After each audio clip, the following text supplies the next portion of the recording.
तो दोस्तों, आप सभी का स्वागत है मेरे YouTube चैनल एग्ज़ाम टाइम में। और आज हम डिस्कस करने जा रहे हैं एक इम्पॉर्टेंट टॉपिक संधि को। और इससे एग्ज़ाम में कम से कम 2 से 3 क्वेश्चन देखने को मिलते हैं। और संधि विग्रह से सवाल ना आकर संधि की पहचान से सवाल आते हैं, तो हमारा फोकस संधि की पहचान पे रहेगा। तो हमें सबसे पहले संधि की परिभाषा पता होनी चाहिए, ये भी पूछा जा सकता है एग्ज़ाम में। तो संधि की परिभाषा के अनुसार संधि का अर्थ मेल होता है, दो वर्णों के मेल से जो विकार और परिवर्तन उत्पन्न होता है तो उसे संधि कहते हैं। और संधि शब्द को अलग अलग करना संधि विच्छेद कहलाता है। और उदाहरण दे रखा है, जैसे कि यहाँ पे महेश दे रखा है तो महाधन ईश हो जाता है। और गिरीन्द्र दे रखा है, गिरिधन इंद्र हो जाता है। तो अब हम संधि के भेद देख लेते हैं। संधि मेनली 3 टाइप की होती है, स्वर संधि, व्यंजन संधि और विसर्ग संधि। तो सबसे पहले अब हम स्वर संधि को देखते हैं। स्वर संधि क्या होती है? तो इसमें क्या होता है, स्वर का स्वर से मेल होना, जो विकार या परिवर्तन होता है, या दो स्वरों के आपस में मिलने से जो विकार उत्पन्न होता है, तो दो स्वरों के मिलने से जो संधि बनती है उसे स्वर संधि कहते हैं। जैसे देवधन आलय, देवालय। तो जो स्वर संधि होती है वो 5 प्रकार की होती है। ऐसे एग्जाम में क्वेश्चन भी पूछा सकते हैं, स्वर संधि के कितने प्रकार होते हैं? तो 5 प्रकार होते हैं, दीर्घ संधि, गुण संधि, वृद्धि संधि, यण संधि और अयादि संधि। अब इन्हें हम देखते हैं। तो दीर्घ संधि क्या होती है? दीर्घ संधि में क्या होता है, इसके सामान्य से नियम है, अ प्लस अ मिलके आ बनता है। इसमें अ प्लस आ मिलके भी आई बनता है। तो दीर्घ संधि में दो समान स्वरों के मेल से उसी वर्ण का दीर्घ स्वर बन जाता है। तो जैसे कि यहाँ पे हम देख सकते हैं, दीर्घ संधि को पहचानना काफ़ी आसान है। तो जहाँ पे भी हमें आ दिखता है, इसकी पहचान है, जहाँ पे हमें आ दिखता है, ई दिखती है और ऊ दिखता है, तो वहाँ पे दीर्घ संधि होती है। और हमें पता है कि अ प्लस अ मिलके आ बन जाएगा। और क्या कहते हैं, ई प्लस ई मिलके बड़ी ई बन जाती है। और ऊ प्लस बड़ा ऊ, ये भी देख सकते हैं, बड़ा ऊ मिलके बड़ा ऊ बन जाता है। और छोटा प्लस छोटा ऊ मिलके भी बड़ा ऊ बन जाता है। तो ये है। तो जैसे इसको उदाहरण देख लेते हैं, जैसे कि देवालय, देव प्लस आलय, रेखांकित, रेखा प्लस अंकित। तो आप देखो यहाँ पे आ की आवाज़ आ रही है। जब आपको ऐसा क्वेश्चन आएगा कि देवालय में कौन सी संधि है, तो ये देवा आ, यहाँ पे आ जा रहा है, तो कौन सी संधि हो जा रही है यहाँ पे? आपको सीधा ही पहचानते वो कर देनी है कि यहाँ पे हमारी दीर्घ स्वर संधि होगी, दीर्घ संधि होगी। ठीक है। और जहाँ पे भी आ रहा है, जैसे कि अगर हम देख सकते हैं, जैसे कि रेखांकित आ रहा है, रमावतार, यहाँ पे भी आ रहा है, रमावतार में भी, अगर आपको इसकी पहचान करनी है। और जैसे कि जहाँ पे ई आएगा, और ये इसको उदाहरण है कैसे होता है, जैसे नदीश, यहाँ पे बड़ी नदी, धन ईश, नदीश, कपि धन ईश, कपि, ई आ रहा है, कपि, छोटी कपि धन ईश, कपीश। और यहाँ गिरीश, यहाँ पे भी बड़ी आ रही है, तो ये इसकी पहचान है। यहाँ पे हमको ई देखने को मिल रही है। और जैसे कि ऊ आ रहा है, जैसे वधुत्सव, ऊ आ रहा है यहाँ पे बीच में, वधुत्सव, वधुधन उत्सव, लोमर्षि, लोमर्षि लघुधन उर्मी, लघुर्मी, सॉरी। और भुजाधन ऊर्जा। तो ये इसके उदाहरण है। और उसके बाद हम डिस्कस करते हैं गुण संधि को। तो गुण स्वर संधि में क्या होता है, यहाँ पे गुण स्वर संधि को पहचानने का, दीर्घ संधि को तो आपको आगे होगा। गुण संधि में क्या होगा, हमें ये वाली मात्रा का ध्यान देना है, ये ए की मात्रा। तो जहाँ पे भी ए की मात्रा होगी, ये कहलाती है छोटे ए की, मतलब ए की मात्रा कहलाती है।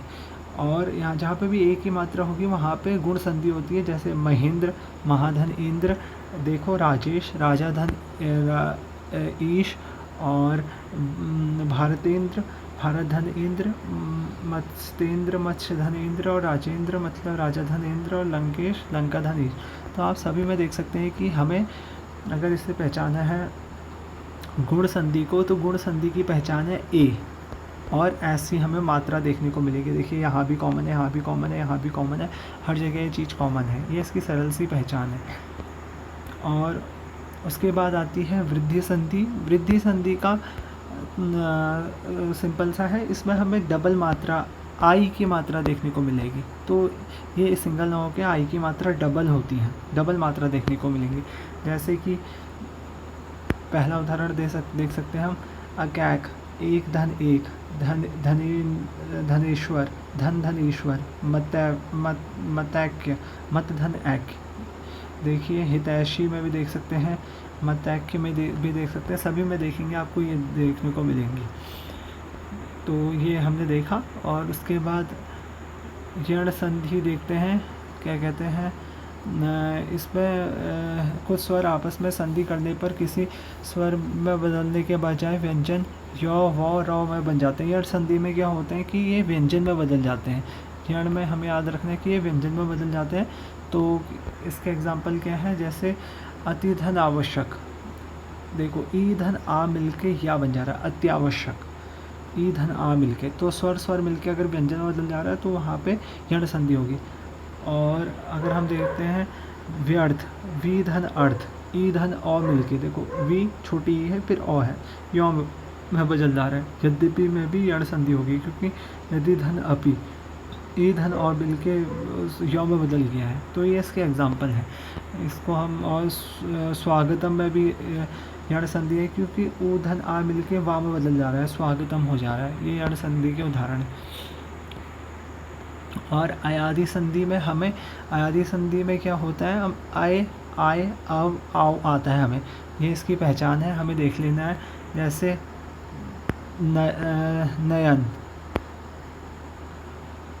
आय आ रहा है, नय, आय आ रहा है यहाँ पे, तो ये इसकी हम पहचान है कि नयन में कौन सी संधि हो जाएगी हमारी, नयन में अयादि संधि हो जाएगी, क्योंकि यहाँ पे आय आ जा रहा है।